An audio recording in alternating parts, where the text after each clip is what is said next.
Alright, good evening everyone. This is GeekOn podcast, and I'm very glad to be online right now. Greetings. This is our first English language episode, and I hope it's not going to be the last one. And before I introduce our guest today, I would first like to thank Raj for helping with the banner as always, and Dmitry Akim for the music that he provides almost every time. So thank you guys, thank you for supporting this little project, and thanks to all the listeners out there, whether you're from Eastern Europe, Russia, or US or other parts of the world. Thank you for joining us. So today we have a very special guest, Branham. He's a retired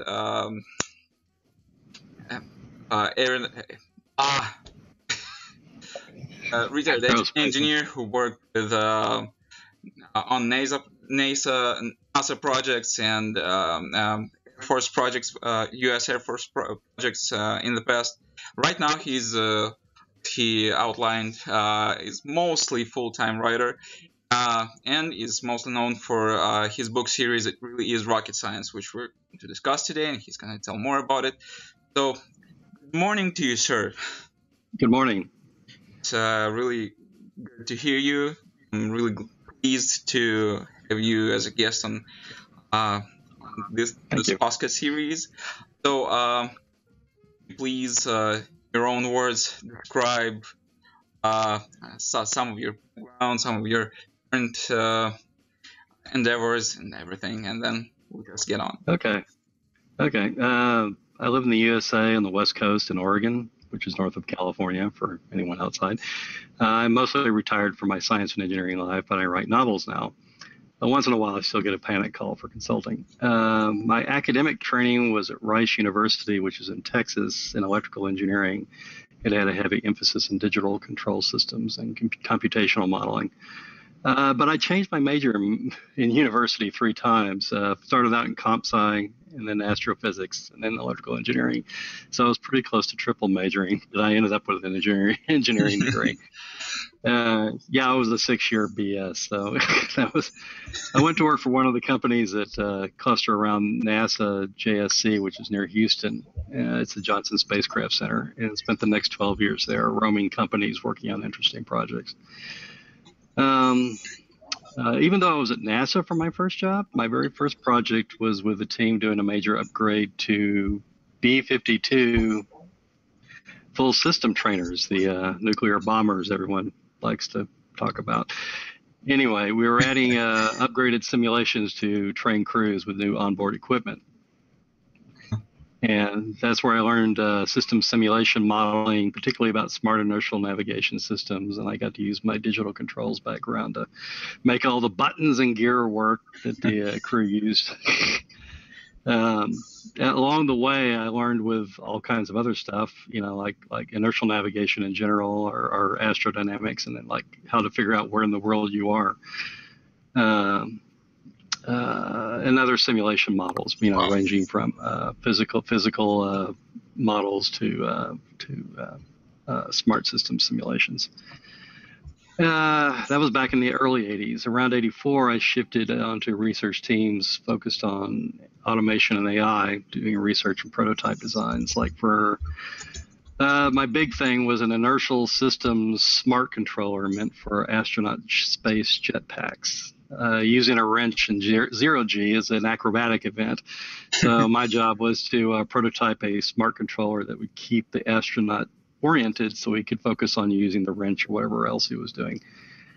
Let's see, around 88, before the web, I flopped over into an internet project to develop an image viewer and search tool.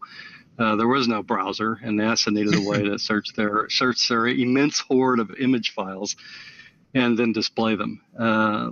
I had just finished recoding a bunch of Fortran rocket launch programs in the C to save some vintage code.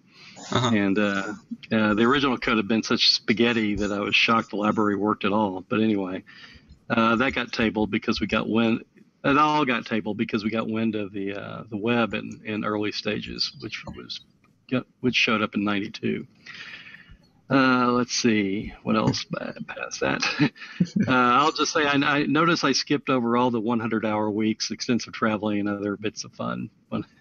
My favorite story is once I was handcuffed to a circular disc platter pack that was about 60 centimeters wide and 30 centimeters deep to escort it from Houston to New York for a project.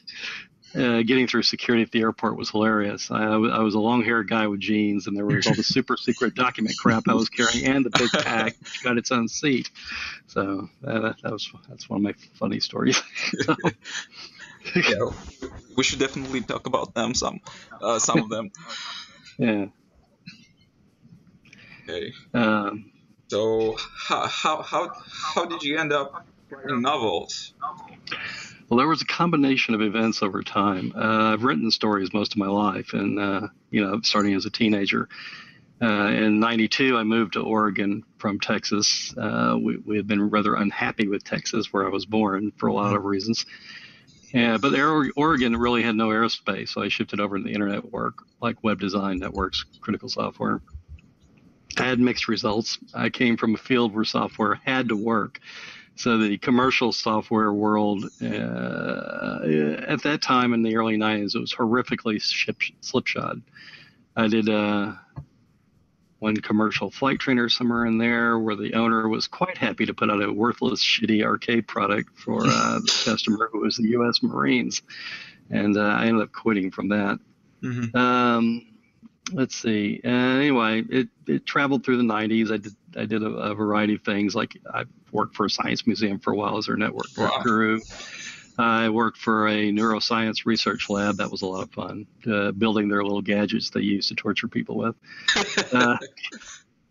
It was like early, you know how they use like 3D motion modeling in movies now? It was like an early version of that for balance and modeling. Eventually, let's see, the last company I worked for as an employee was raided by corporate pirates, and after that I went freelance consulting for a while, and eventually I just ended up not caring anymore really about the field, and just fell into writing stories full time. I mean, I still, someone will call occasionally and I'll do consulting, but most of the time I'm writing. Okay, so you just started writing for a living. Well, sort of. I call it my midlife retirement, I guess. I don't know. When I started writing, it was in my teens and mostly for class assignments. But I discovered I loved to tell stories. I played a lot of D&D, and I always ended up being the dungeon master. So I would write my own campaigns, backstory, character design. And in college, there were some underground newspapers that I wrote short stories for. So it was always bubbling down there, but engineering paid much better.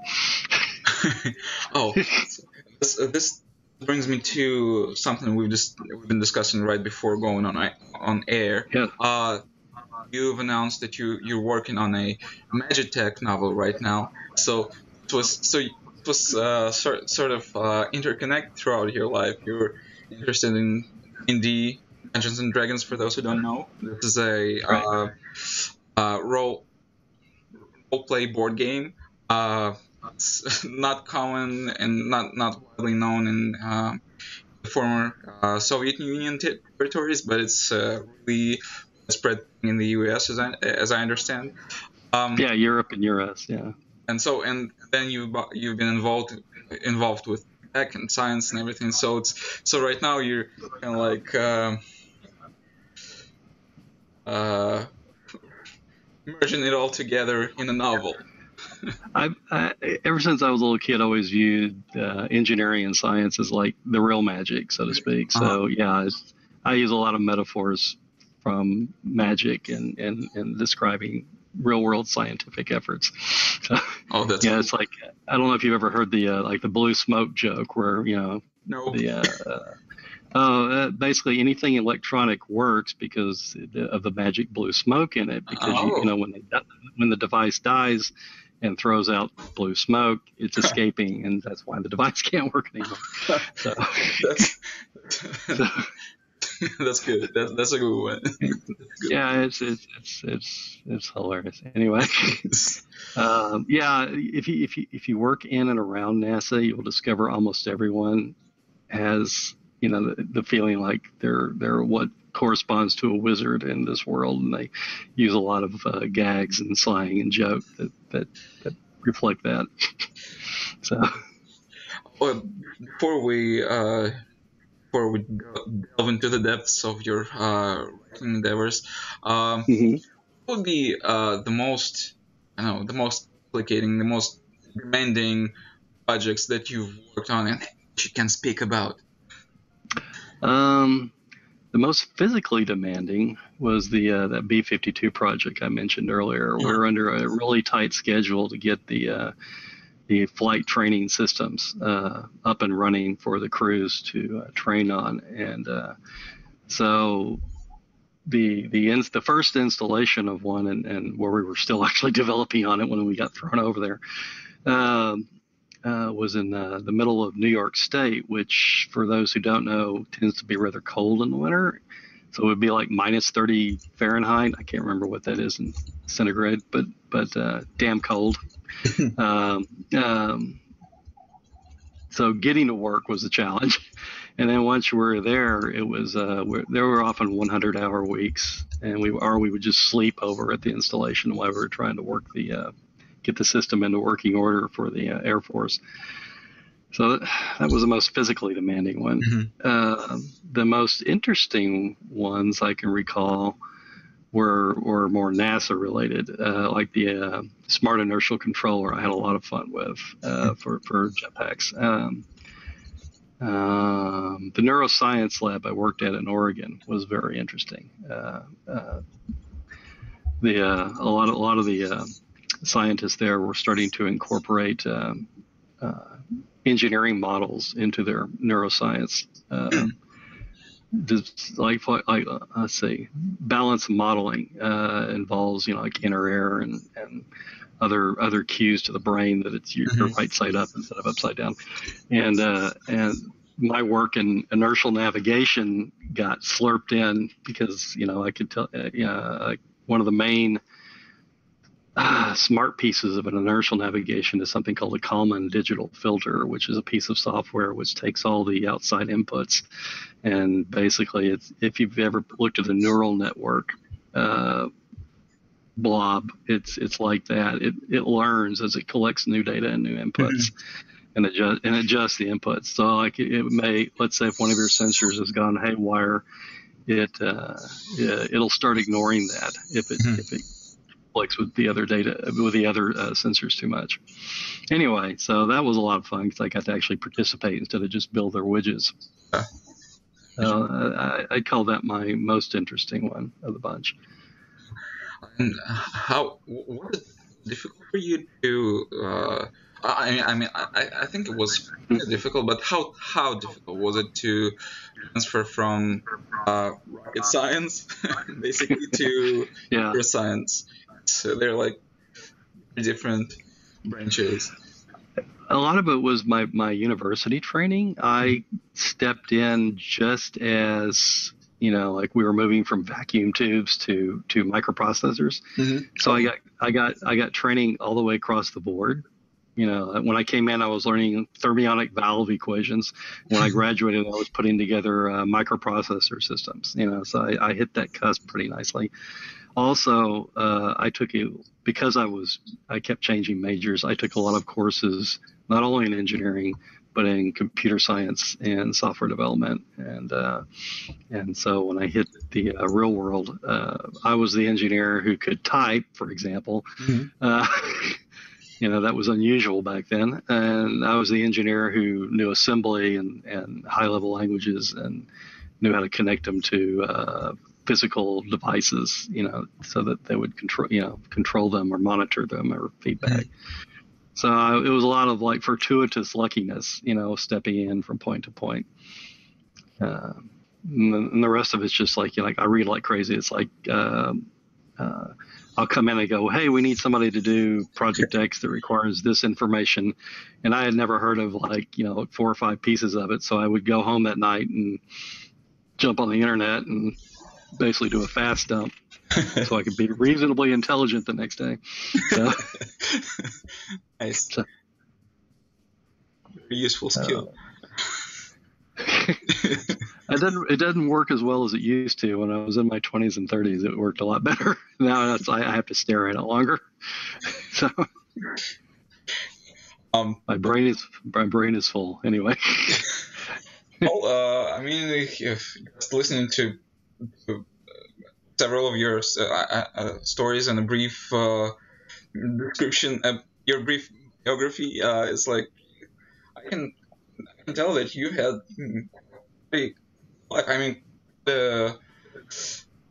a lot of fun during your youth, and not only youth, just so many things you've done, and then just moved to doing other things like doing it for the living and just enjoy life,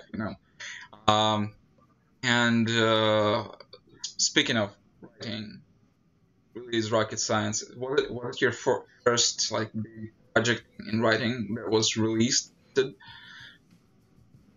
Let's see. The first rocket science book was put out in 2013, I think. So I actually started, diving into it and making it into a book instead of just a bunch of, scribbles around 2010, 2011. And I prototyped it in a forum, basically a chapter a week, where it was an anime forum. I'm an anime nut too. So, and the story was kind of a subversive twist on manga and anime stories because the setup looked familiar, but once you got into it, I went completely 180 in other directions. So so if you thought the story was going to be about guy chooses the girl, like some anime comedies, you're gonna find out very quickly it was totally the other way around, and the guy was on the roller coaster, not knowing what the hell was going on. So, and then of course each of the character types, I would take an anime trope and then just completely, screw around with it to make it real life. And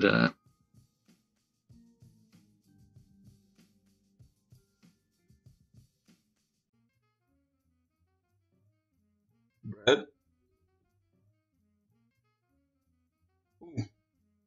Sir, can you hear me? Because I certainly cannot hear you.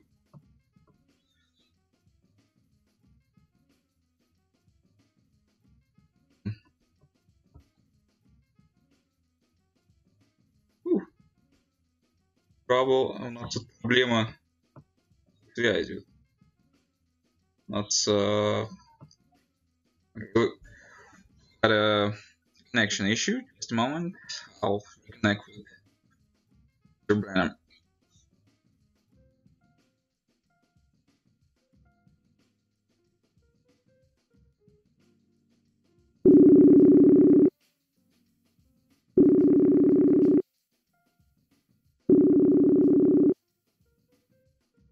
down there. Yeah, something happened. You still there? Yeah, I'm here. Can you hear me? Okay, we're back to the I can see you're blinking and I can't hear you, so let me call you back.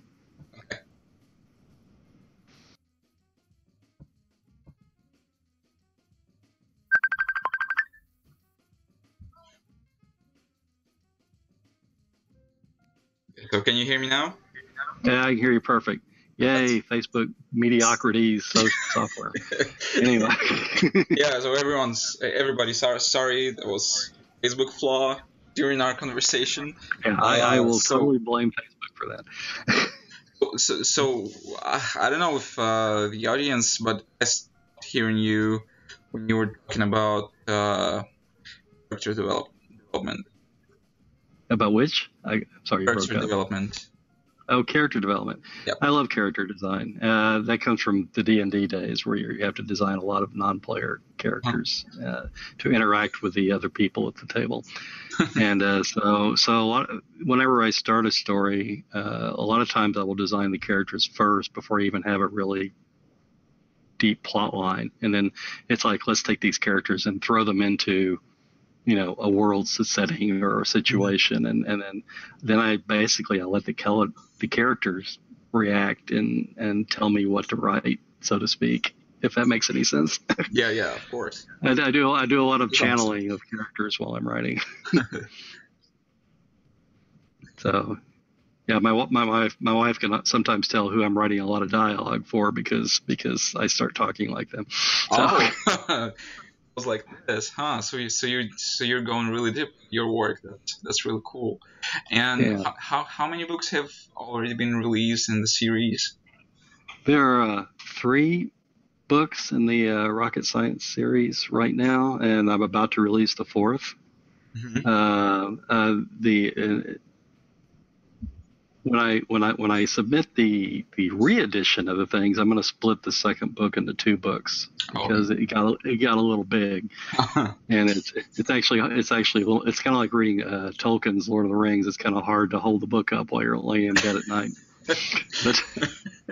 So I'm going to split it into 2 because it really is 2 stories within one book. Yeah, so it was a pretty easy switch. So, but anyway, I have 6 books planned in the series, but I was starting to get burned out, and that's why the Magitech story bubbled up, because I wanted to do something different. Okay. So I'm running 2 books in parallel at the moment. So. Well, anyway, you're managing, so good. I've never written a book in my life, at least yet. So I think it's all up to the way you manage to do it all. And one thing I did discover when writing books is the first several books I wrote organically, and then I wrote from the front to the back, mm-hmm. and then and then edited things for continuity or cut out stuff that didn't really work. The 4th book, I tried what I'll call an engineering tactic. I had a big outline, and I would write story blob bits and scenes and drop them into the outline, and that works great for engineering, like building pieces like that. But for writing, it became the book that would never finish. Okay. And so it was the 4th book was supposed to come out like a year and a half ago, and I have been I've been at 90% now for a year. Oh, and because it makes me crazy. Yeah, I would have like continuity scenes that were unfilled, and then I would stare at them and I would go, how do I get from this point to this point? And then I get distracted, and then I wouldn't finish. So, yeah, that's one thing I'll admit right up front. I am ADD seriously, and some of the reason I'm doing so many things at once is because it keeps me focused, even though I'm doing a lot of things at once. But on the other hand, I tend to drop things, so projects will get forgotten or things like that. So that's always an ongoing management problem in my life. Well, yeah. So speaking of the book series, we've been speaking about characters and way you started writing and everything. But I think a lot of the people that are going to listen to this episode know what the book series is about. and we started talking about engineering and tech and neuroscience, and they might be thinking, that should be some kind of science fiction, or something like that. So would you please just tell a bit about setting, about the story, who the main characters are, and Okay. this stuff? Okay. Well, first, the reason I picked a completely natural present day scenario was because I wanted to prove to myself I could actually write characters that people could get attached to and believe in. Because you read so many science fiction stories, and the personality development is secondary to, to the setting. And I did not want to go in without a good, toolkit of character design. So that coupled with I just finished watching an anime series about a rock band in high school, and it stopped. And I went and found the manga, and it got like a few months into college, and it stopped. And I found out the author was just terrified of getting out of the high school setting, and that pissed me off for some reason, because to me that's when it starts getting interesting. So that was kind of one of the motivators for setting the characters into a rock band setting, and also the proving about whether I could write characters or not. Let's see. The story, it really is rocket science. That's the name of the band, by the way. And it's also the name of the books. It's a dark comedy about the misadventures and romances of a band of musicians. It's dark comedy. If you've ever seen Firefly or MASH, I don't know if those TV series are familiar in Eastern Europe and thereabouts. But basically, it's like foxhole wartime humor. A lot of crappy things are happening, but people need to cope with the darkness, and they usually cope with it with humor, or there's natural humor in the interactions they have.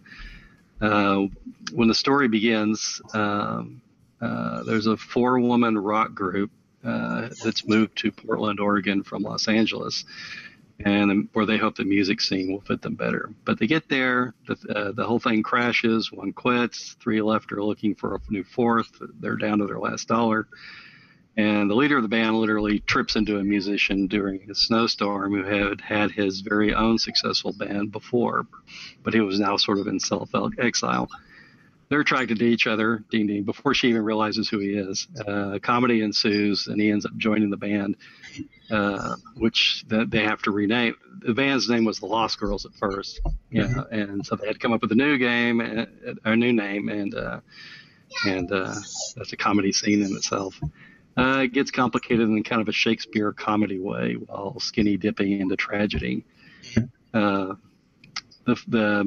The male character, Blar, he's a 33-year-old rocker who was popular in the previous decade. He busted his band, internal drama, so he was like kind of moping around in Portland. The band leader, Tsika Sarinkov, she's a 23-year-old bass guitarist. She's really small. She's like 147 centimeters tall, 44 kilograms. Oh, wow. She's a pixie with violent anger issues, and she was a delinquent as a teenager. She's Russian-born. She curses to bleed off anger. Did I say she was violent? Anyway, her best friend is the lead guitarist, whose name is Glycerin. That's the one Ilizonth portrays. Lead guitarist. She's 6 foot tall. She probably would have been a volleyball player, but she's got too many mental problems. She's shy. She stammers. The gods handed her a bomb sack of mental issues. She has depression. She hears voices. Wow. She and Sika are deeply codependent because they were raised together in boarding schools because they were both orphans. So they have spent, since their early teens, basically very close and bonded together. The drummer of the band, Kapow, joined the 2 women in university. They all attended the University of Southern California, which is in Los Angeles. And she's from Texas. She plays drums, high energy, real goofball, extreme risk taker, also a walking Wikipedia. I mean, one of her lines is usually something like, "Is it dangerous? Cool," So. And then, like I said earlier, they had named their band the Lost Girls, which was a reference to the orphans in Peter Pan. So uh, I like that's another thing I do. I like to bury Easter eggs and cross references into my stories. In fact, they sometimes self-reference themselves as being characters from Winnie the Pooh, for example, with Tigger and the others. The story is set sort of in Portland, Oregon, which is a city known for being eclectic, even for an American city. But in the course of the series, they travel all over the planet. One of their first big tours goes to Japan. In fact, one entire book is the 30 days they spend in Japan on tour. And it's about them, like getting along every day and working it out and dealing with what becomes some rather complicated relationships. Yeah, that sounds really, really interesting. Like, especially how you develop their characters. I mean, with their pre-novel biographies. Yeah, I've actually written 4 short stories about their early teen days that I'm going to put into the series books. Oh. With the next book. So after you get to know them in the present day, there's some flashback stories. So you have a prequel too. Yeah, built into the books. That's really nice. And your books are available for purchase, right? Yeah, they're the easiest place to get them is Amazon, or they're available both in a Kindle format and in paperback. Okay, and they're on sale worldwide, so any Amazon will have them. If you just search for my name. After our episode, after this episode, I'll include the links. A link that's fine. Okay. to the Amazon pages, to your page, author page, and just so that people who might get interesting, so they would have access to it. That's really nice. That's really nice. Yeah. And I tell people, if you want a signed version, my Etsy page, well, you can get it there. So I'll add that I'll send that to you. Yes. Cool. Really cool. And so basically that's a story about a rock band, like a girl rock band. It's really, really cool. I mean, you're not a so to say, you're not a teenager, basically. Yeah, you're not. No, I'm not. You're not even in your 20s, and just very interesting how a person of your experience and of your background, so to say, with a really big family, already in someone who has time to just sit back and reflect on everything everything he's been through his life and stuff, and then just something that young people can relate to. This is really, this is really astounding, at least to me, because I don't know many people older than 40s who are able to do that, because they're like completely torn apart from the young generation, you know. Well, I've got two motifs. One is I always try to make friends with people all up and down the age spectrum, because if you only have friends in your age group, they all die. You know, eventually. The other thing is I've been a music fan since I was old enough to put a record player together. In high school, I was in marching band and concert band, and university, and I played an instrument called the baritone or the euphonium. I tinkered with guitar and realized I love bass guitar, so I have several bass guitars I mess around with. Ooh, nice. I'm not publicly performable yet, but I like to. There's a piece of software called Rocksmith, and I'll hook my bass guitar to that and try to keep up. University squashed a lot of my hobbies, but I've always been a rock fan. 60s, 70s, 80s, 90s, teens. My tastes are all over the bandwidth, but if you tune in on my what I listen to, I like psychedelic rock from the 60s, prog rock and proto-punk goth from the 70s, like Tull, Emerson, Lake and Palmer, Bauhaus. I hate disco. I hate it when I see retrospectives of 70s music and someone goes, "Ooh, Bee Gees." I hate it. I was over in the Alice Cooper and Zeppelin and stuff like that. In the 80s, the new wave attracted me, along with the latter day punk. Late at night, back when radio still worked, you heard cool things, like space music, early trance, Black Sabbath. So there's quite a lot of music I like from every decade, from Big Band and Chuck Berry through Tull, Iggy, Bauhaus, ZZ Top, AC/DC, Eurythmics, Manson, Stevie Ray Vaughan, Pearl Jam, Type O Negative, Sisters of Mercy, all the way past the death of radio. Now I look for bands on the internet. One of the local bands here is Witch Mountain, which is a doom metal band. I actually know the people in the group, and because I used them as when I was researching the modern industry. Post-punk like the Dolly Rots, modern psych rock like the Darts. A few years ago, actually, when I first started working with the models I use for my book covers and stuff, I dove into East European stuff, Slavic folk metal, witch pop, things like that. So I like to hear what's new out there. Yeah, that's really, really cool. And I think that this really helps you keep up with, I know, like, young generation's trend in both music and subcultures, Right. Yeah. I mean, I love the alternative subcultures, and that's incorporated into my stories. And there's something best about them, isn't there? Well, they're usually mostly really friendly people. They're the other clique, the one over in the other corner of the classroom that nobody else talks to, and they're my favorite people. So you mentioned that you've been a music fan all your life, as far as you can remember yourself. So you mentioned that you played a baritone. Yeah, it's kind of like a micro tuba. It's about. Yeah. Okay. Yeah.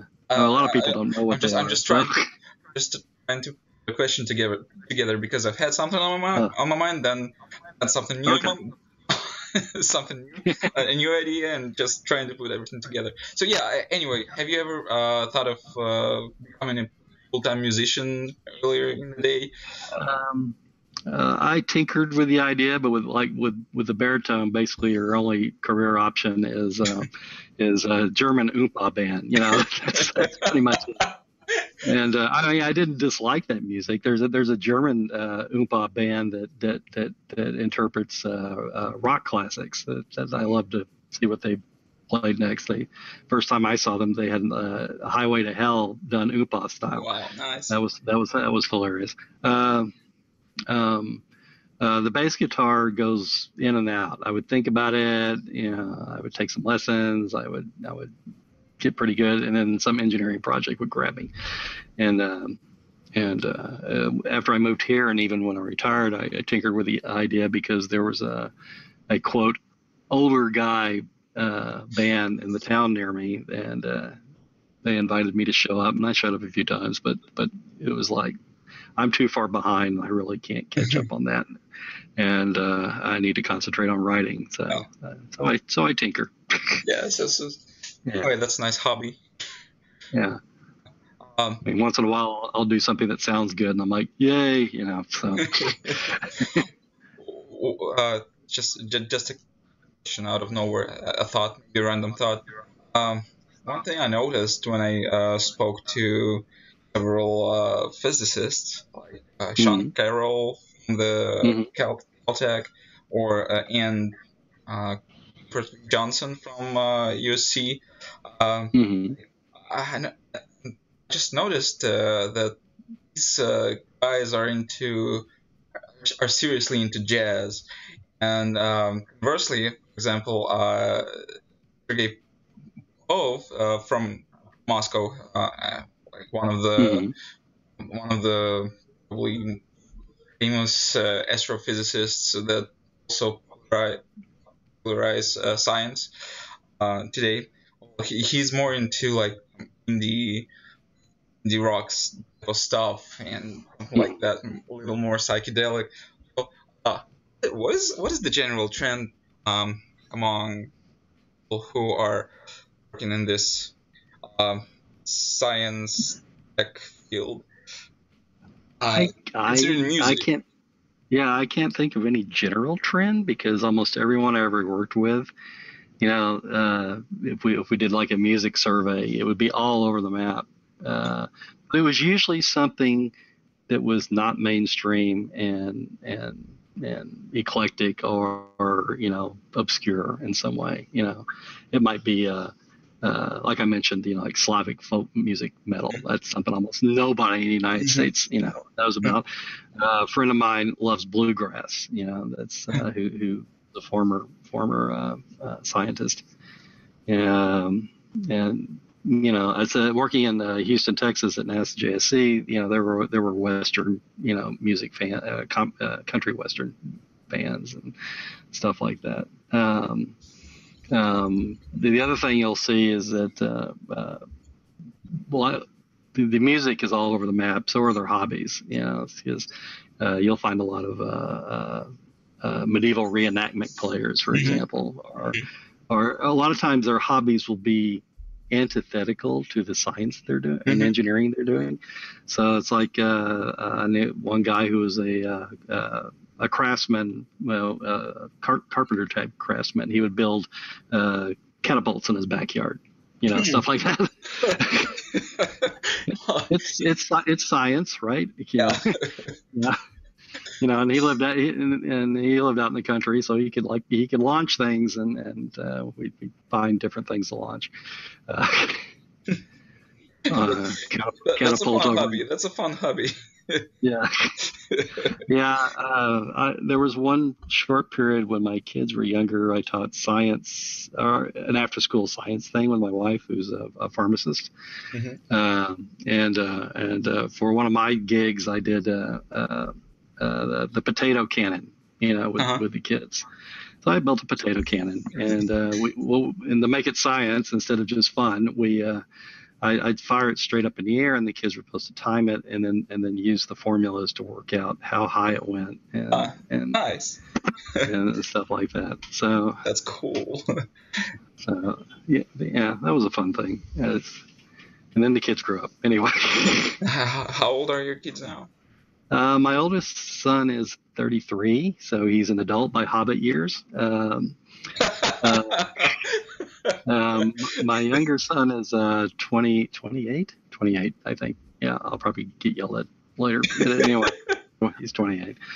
Anyway, my younger son works for Boeing Space Sciences and does satellite. Satellite design. Wow. And my older son has had an eclectic career himself. He started out as a personal trainer, but now he's a nuclear power plant certification engineer. Wow! So yeah, that's hilarious. Anyway, he takes lots of Homer Simpson type pictures.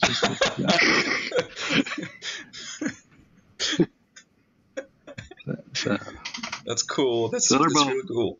So they're both getting employed and out of the house, so that's good.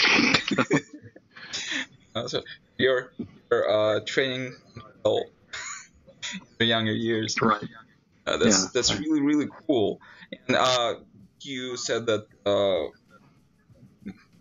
lot of scientists, a lot of people involved in science and work have hobbies that are countering their general occupation.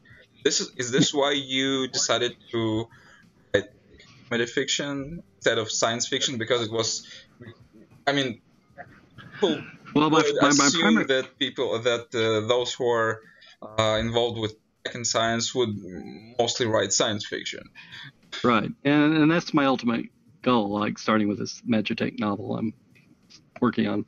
But my primary goal at first was I wanted to prove to myself I could write good characters. And to do that, I had to, take out all the steam bots, the ray guns, the starships, and all the other stuff, and write just a novel set in this present day. Now, however, it's written like an adventure story, like with quests, and the magic is the music they play and things like that, and the character Glycerin's like really, really often on Wonderland a lot of the time, and so there's a lot of fantasy that's been subsumed into regular day stuff, if that makes any sense.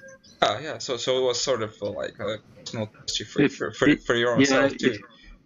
If you ever play any online games, typically in a dungeon, when you've got a group of people together, there's someone who's the tank, the one who like stands in front and does their thing, and then the DPS, the damage per second people, and then the wizard in the back who's either a healer or whatever.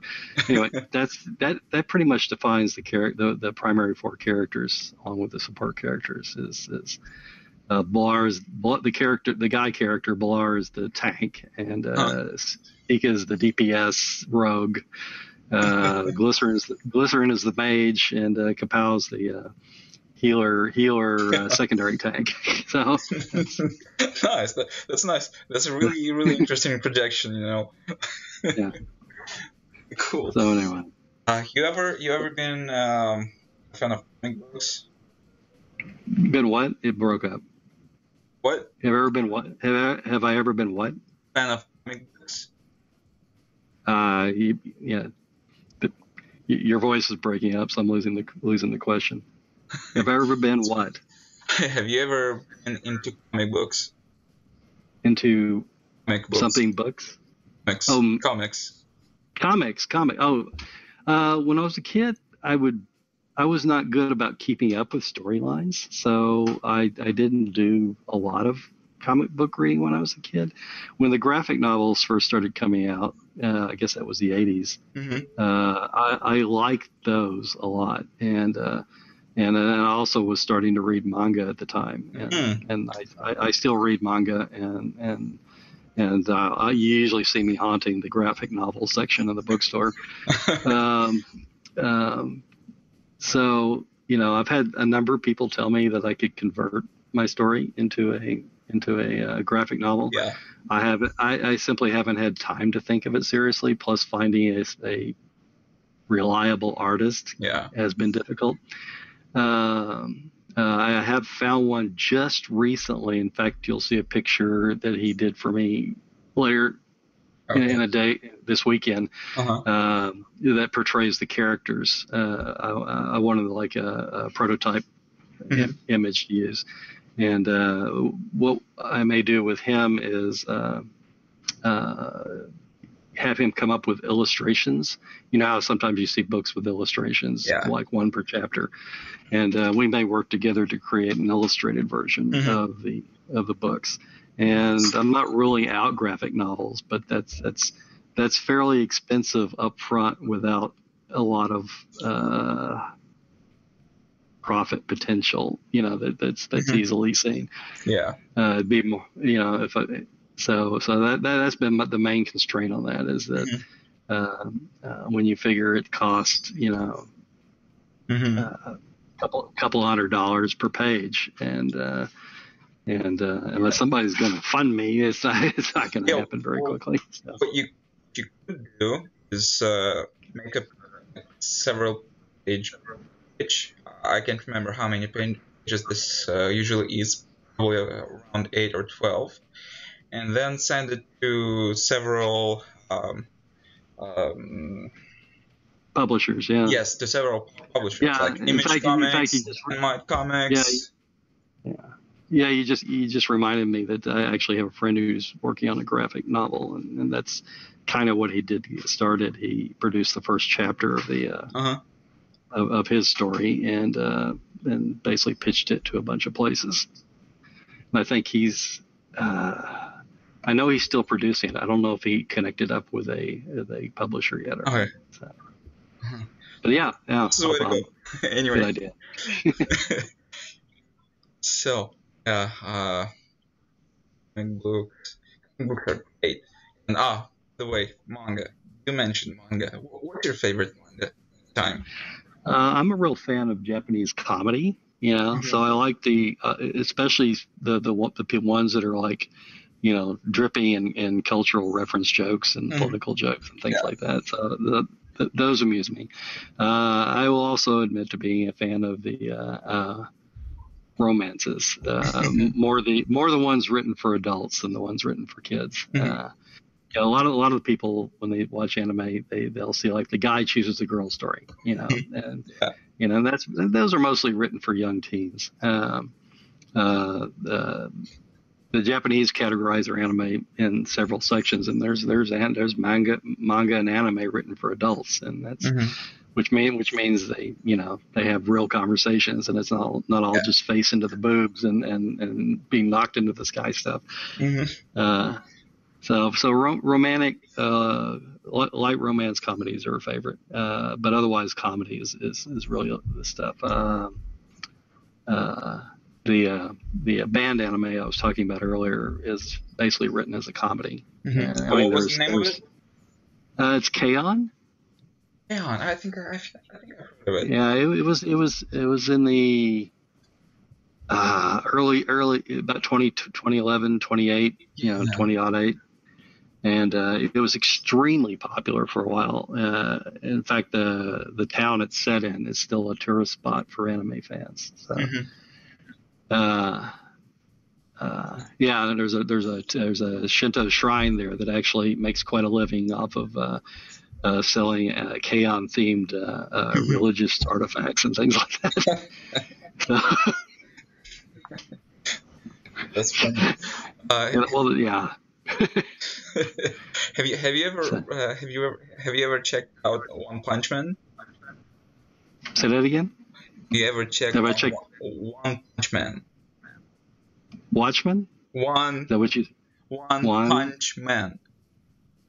I know the title, but no, I haven't looked at it. Oh, you should. You should. I mean, it's hilarious. Just out of my mind. Hilarious, seriously. I first watched the series, the first season, and then, of course, I immediately figured out there's a manga, right?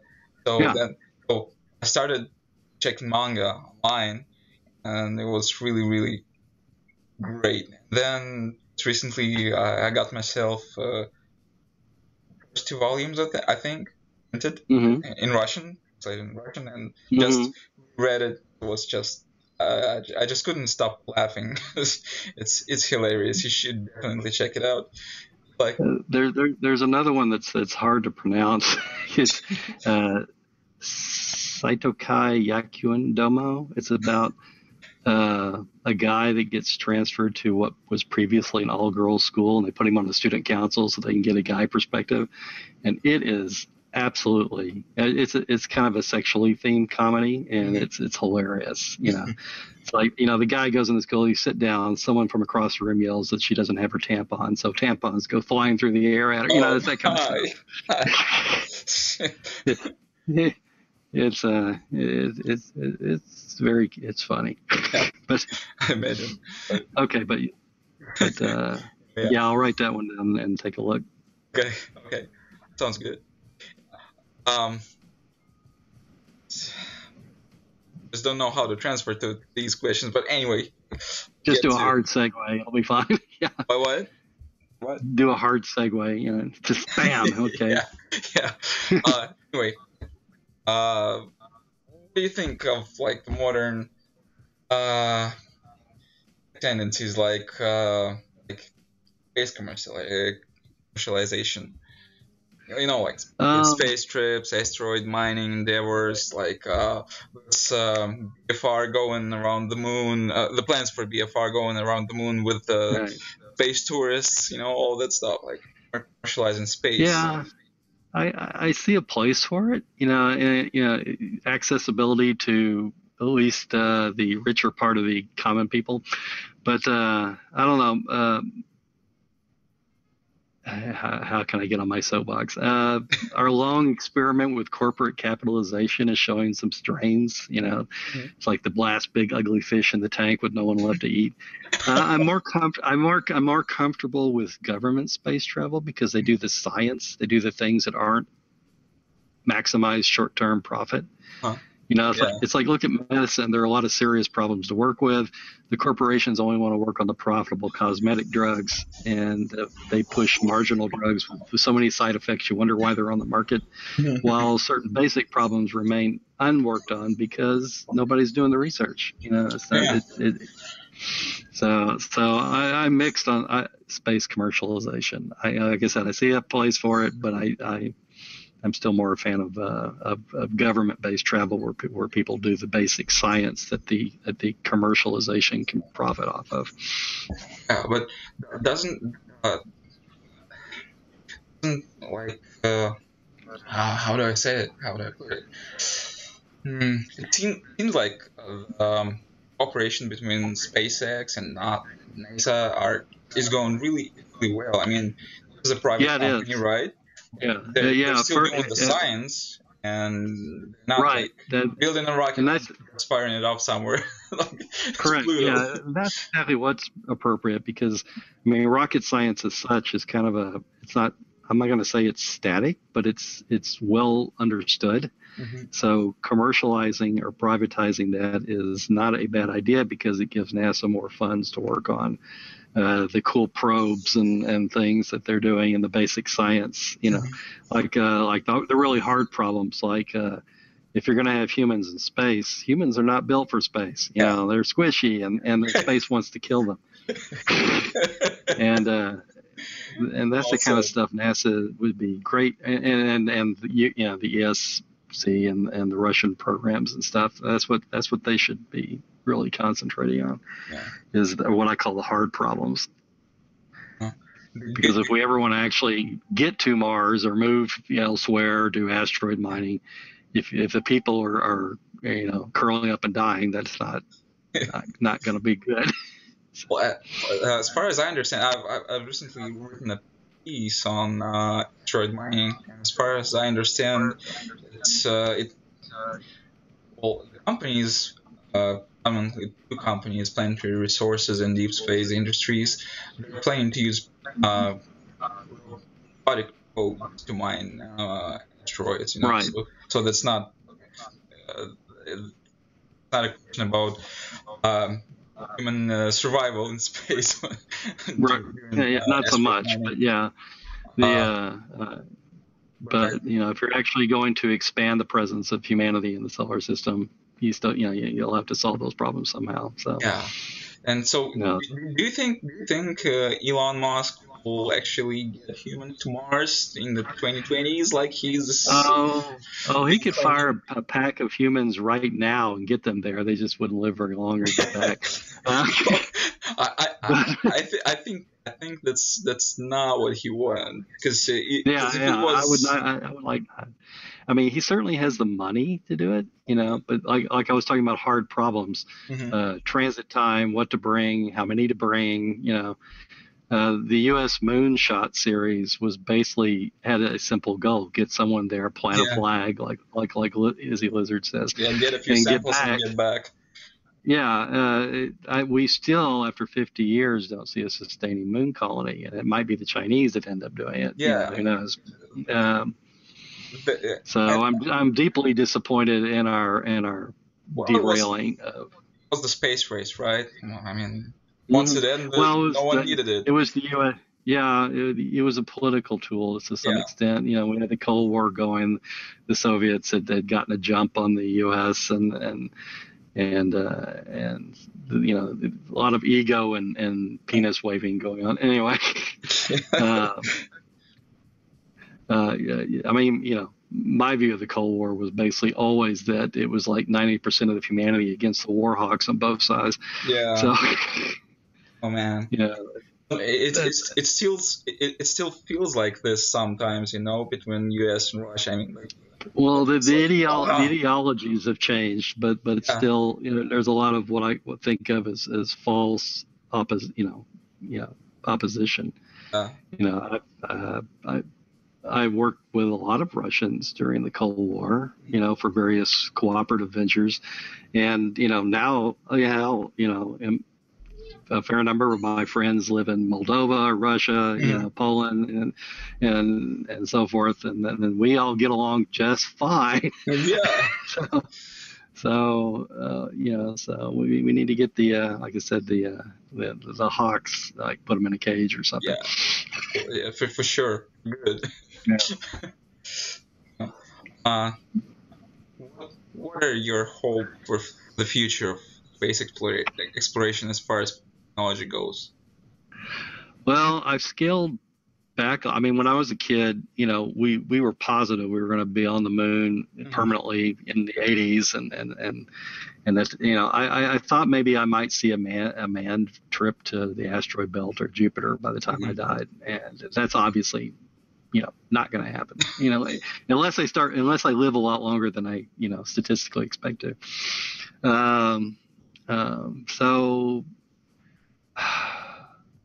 I think asteroid mining would be hugely profitable. So I hope to see that happen on the commercial side. On the scientific side, I would like to see a huge increase in the number of like deep space probes and planetary probes and things like that. We have totally gotten our money out of those science projects, like the asteroid one going on now, and the Mars lander that just hit on. I mean, the public is almost always fascinated by that stuff, even if they don't understand what's going on. So,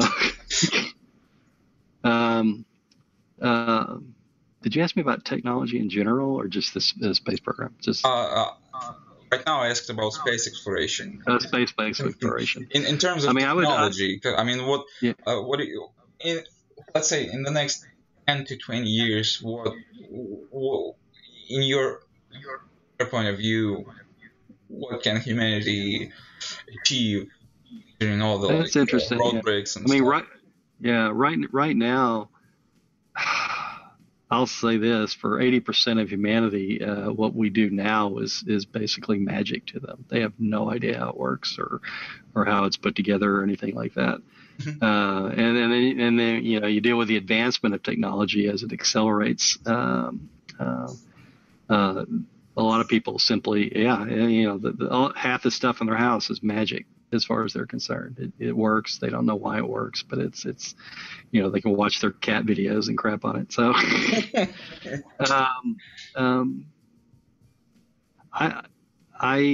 I hesitate to predict because of the acceleration of technology and science.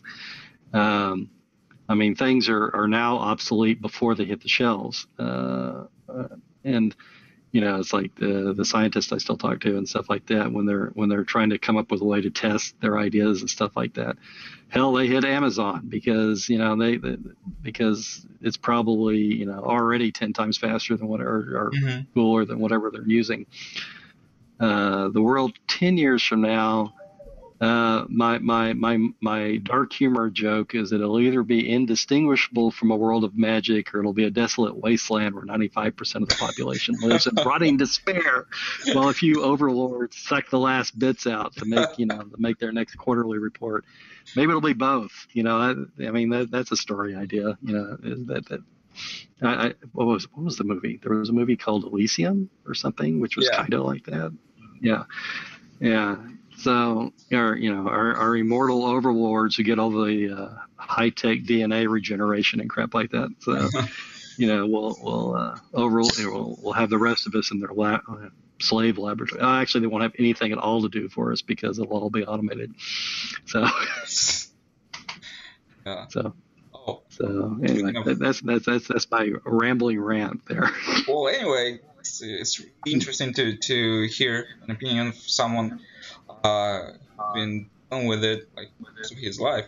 That's technology and understands how things work to a certain extent, even if you're not doing it right now. Yeah, it's Well, it's interesting because sometimes my family will ask me, or somebody will ask me how something works. I Mhm. may not actually know how it works, but reverse engineer speculate how it works. Mhm. And usually I'm pretty close to right. You know, and that's what I'm talking about. Um, yeah, you mentioned Elysium, and I just recall this. Have you heard of the space nation of Asgardia? Asgardia. I don't know how to say it in yeah, I English. know. I know the title you're talking about, Yeah. and no, I have not read it. Is it a book? Is it? No. It's like It's a movie. it's a how to put it? It's a legitimized nation without a land. You know, like it's like an Okay, international okay. nation. You're right, right, And right. It's yeah, it's a, it's a tribe. It's a tribe that is that is not stuck to a piece of land. yeah, So it's like right now it's more like an online community that's trying right. to build a It's society. society. Yeah, and the Yeah. plan is to like build city in orbit, and just this is why they didn't try to claim land, because they're That's planning right. to Right. gradually build. Build up in space. Yeah. Right Yeah. now they have Yeah. Actually, several satellites, I think, around the Earth, yeah. orbiting the Earth, and But they have their own calendar. And I'll have to update myself on that. I have seen the thing, but I have not paid close attention to it. When I was in college, we actually spent a semester working on space colony design, wow, and yeah, they were, it was the astrophysics division. But anyway, they yeah, taking what was his name, Neil Gerard, but taking his ideas and Clark's and other ideas and seeing, is this actually engineering wise feasible? And so we do, studies on simulating gravity. What kind of, yeah, what size uh-huh. do you need? Things like that. And my connection was solar power satellites, large solar arrays up on orbit Hmm. that would either deliver power down to Earth or deliver it to the space colony. Hmm. And that was a fascinating moment. And then it all got tabled, and now they're starting to talk about it again. So Yeah. So what I wanted to mm, ask to you about is like, well, considering this Guardian mission, do you think hmm it's like probable to happen? Do you think they're eventually going actually to build city in orbit, and right. people are going to live there, or is it just going to end up like a sort of a unrealized idea? I think the idea, money, that's going to be the driver there.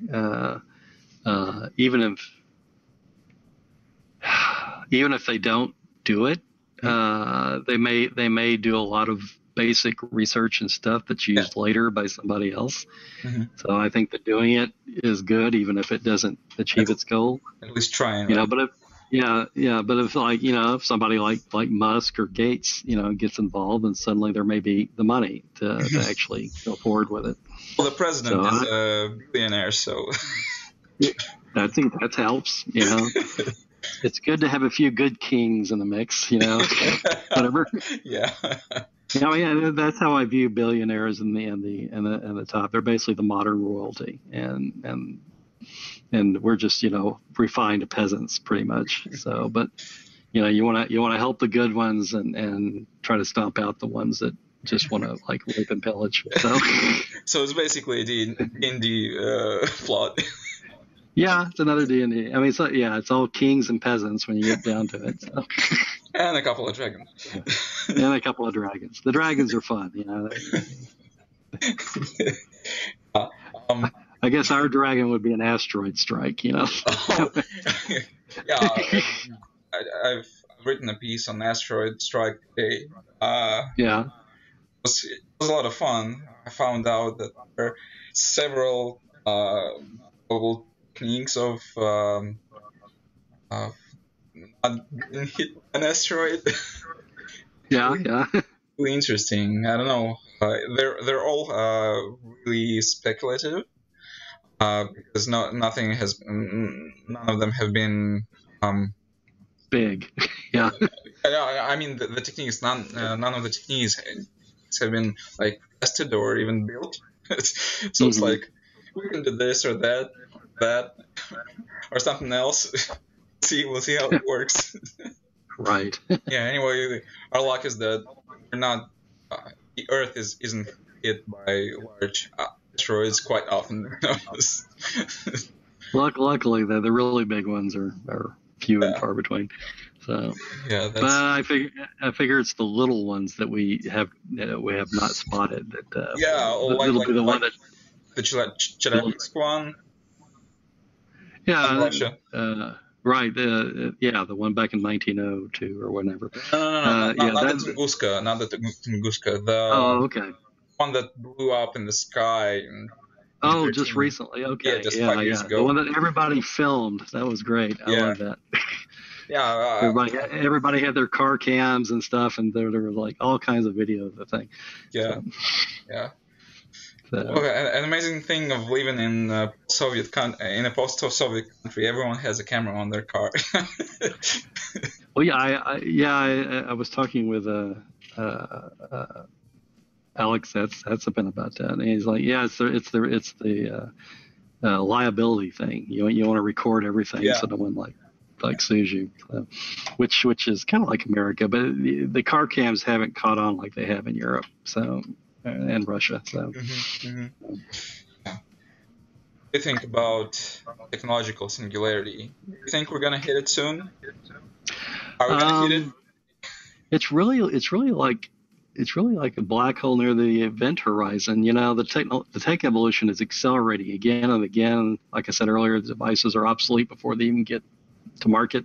Imagine that ticking second by second instead of month by month. It's like it's. I don't know that we'll reach a singularity because I can't even imagine what that would be.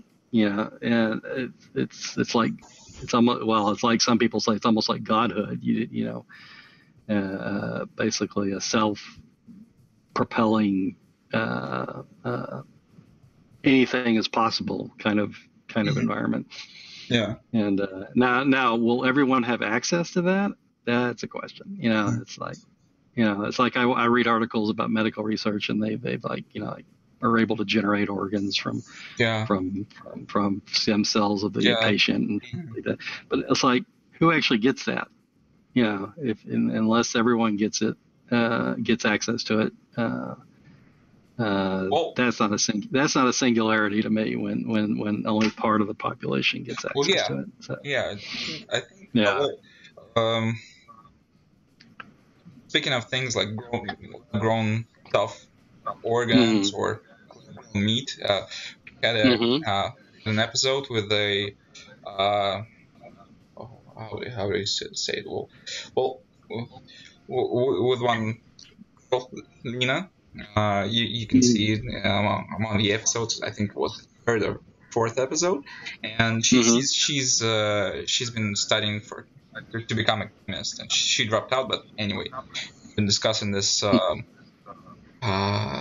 lab-grown meat thing. Mm-hmm. So it just like a few years ago, it was just like little piece of tissue, and it was valued at like, I don't remember how many $1,000 per gram. Right, And but right that now, technology yeah, and right now is they're planning to mass produce it. So right. I'm anxious to try a lab-grown meat burger. I want to see what that's like yeah, because I would be utterly okay with eating or lab-grown yeah, meat. yeah, exactly. I love my meat. I don't.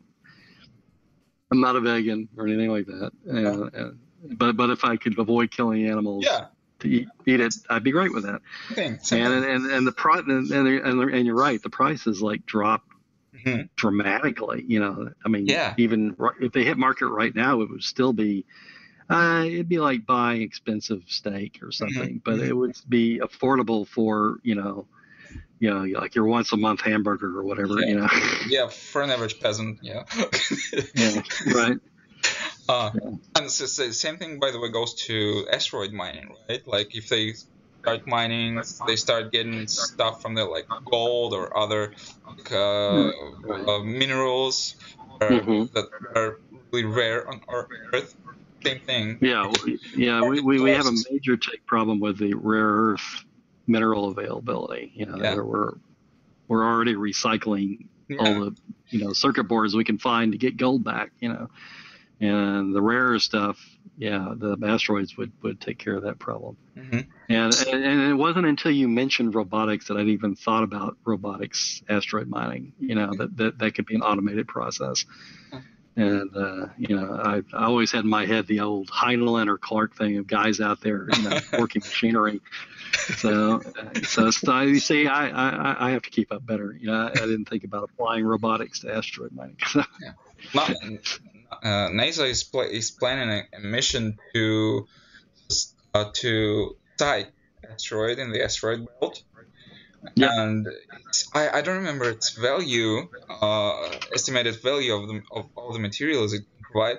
Like, uh, I don't remember how many it, hundreds if of. I remember, yeah, it was enough that it would just blow the market up Yeah, for the yeah. materials because It's like they become so. several factors above the Yeah, above our it was. current economy. Right now, gold, for example, has a very false value on the speculative market because the only thing it's really good for is circuit connectors and Yeah. electronics and things like that, and that's its real industrial value, kind of like diamonds. Hmm. It's got a false value. So if you towed in an asteroid that was full of gold, Hmm. diamonds, and iron ore or whatever, Hmm. and it's the market for those would collapse. Cents on the dollar, for the materials, Hmm. which would be great for the general society because it Hmm. would make so many things so much cheaper. It would just be bad for those one or two industries that, Yeah. profited by keeping the price high. Yeah, but it's like it's pretty much like natural selection, but in economic terms, like Oh, exactly. Yeah, exactly. Yeah. Yeah. we're moving on. If we Yeah. stagnate, Yeah. we die. But the whale oil and gaslight industries are complaining. So I know. kind of like the coal industry right now. They're dead, and they're walking Yeah. zombies at the moment. Hmm. Hmm. So, which will probably upset somebody out there. Yeah. Getting back to singularity, Yes. technological singularity. I've um, um, what I think most people mean by technological singularity. I mean, not even what they mean by this term, but what they think that cause technological singularity is when we develop a really sophisticated and self-sustainable AI. Yes. Yeah. Yeah. Yeah. Vision. Are you talking about eye vision? Is it, or did I misunderstand? artificial AI. intelligence. Yeah. So Okay. once humans will develop a really functioning and self-sustainable and intelligent, really human level, at least human level intelligent Hmm.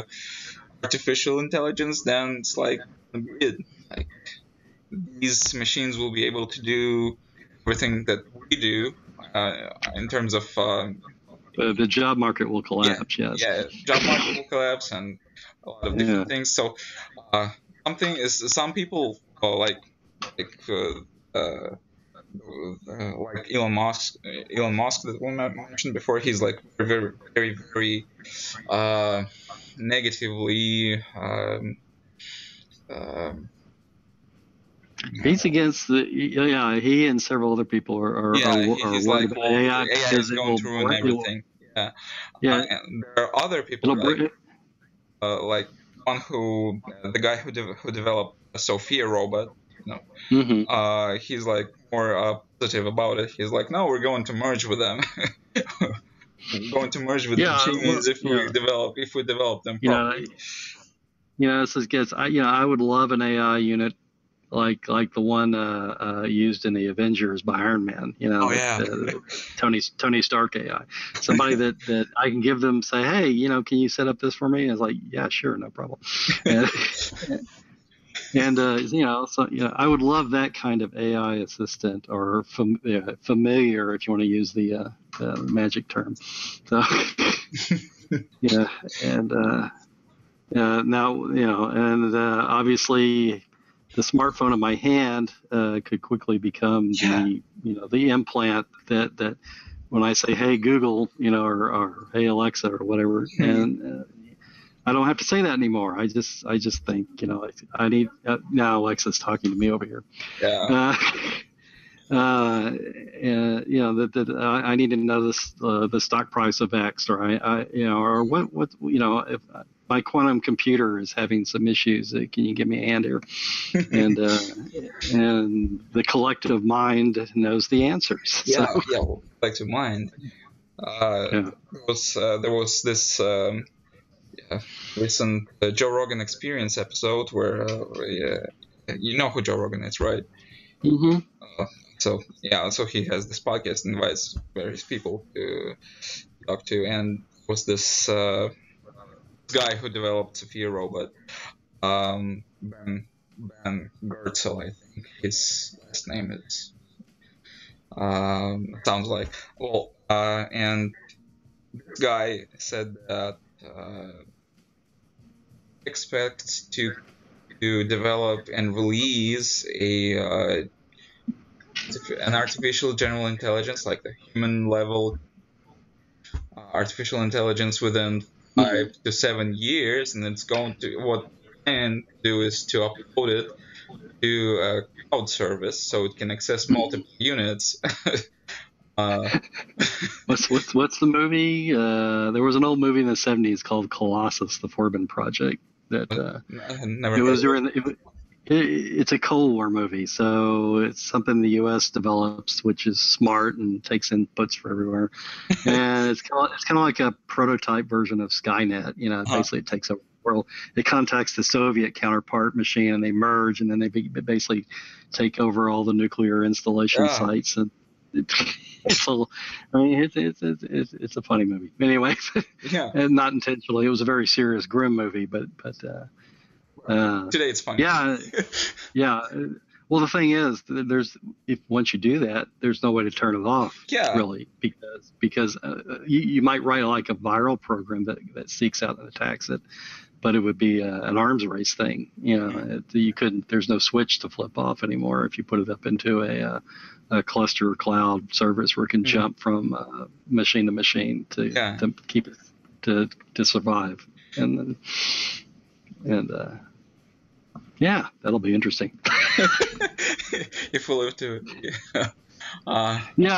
Yeah, it's like I don't know if it's possible to build an AI counterpart or assistant that's smart enough to really be helpful without also having its own ideas, so to speak.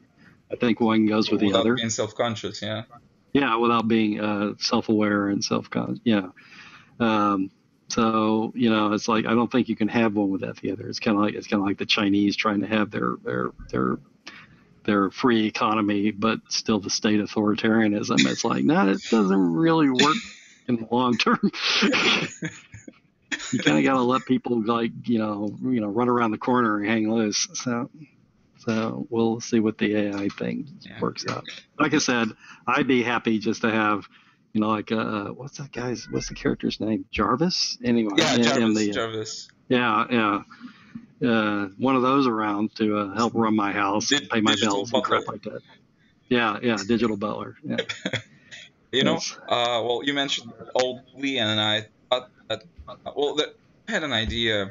I have an idea running through my mind for quite a while now, that science fiction writers, starting off with like Bert Wells and Jules Verne, they're like they had these crazy visionary ideas, like this crazy technology stuff in their books that was like magic Hmm. to the peasants. Well, and now the Yeah, big problem in science fiction is keeping up. That yeah, coming up with something that's unusual and forward looking. A lot of science fiction writers now just they write near future stuff so that mhm, they can keep a handle on it. yeah, Doing something really, it's like 100. Something said even 100 or 50 years from now hmm, is quite likely to be short sighted. Or it's like if you watch Star Trek. A lot of the things they do in the 22nd century there uh, are already bypassed now yeah, here in the 2018, hmm, or we've done something completely different, different. Yeah, that didn't that just even looks go in the silly in direction. there. Yeah. I understand. So, What my thought was is that these writers there were uh sort of in science. I mean, it's like in their ideas, and look, at least aside, it looks like these guys have introduced their ideas, brought them up, and the mhm. scientists were like, I wonder if I can do this. Yeah, Arthur C. Clarke was one of the best at that kind of stuff. He would Yeah. he would predictive technology, Mm. and almost everything that was done in the 60s, 70s, and 80s was came like the engineers and scientists like read his stories and said, "Hey, this is cool. What let's how do would it. I do Let's that? do this. Let's do this." The communication satellites, the Mm. permanent orbital stations, things like that. And so yeah, so coming up with that now is really difficult. I mean, Yeah. okay, no one really predicted the internet, though it's implicit in a lot of the early stuff. Mhm. But the things that people can do with the internet, it's like you and me talking. You're in Moldova, Yeah. right? Yeah, and I'm over here, and you that's kind of amazing when you think Yeah. think about it.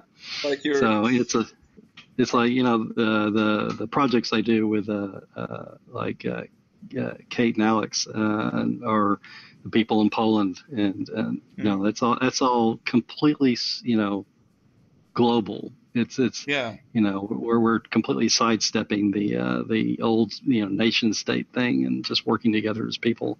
Yeah. And that's probably the coolest thing about the internet to me. Not the cat videos and the Facebook shit, but Absolutely. I totally agree with you.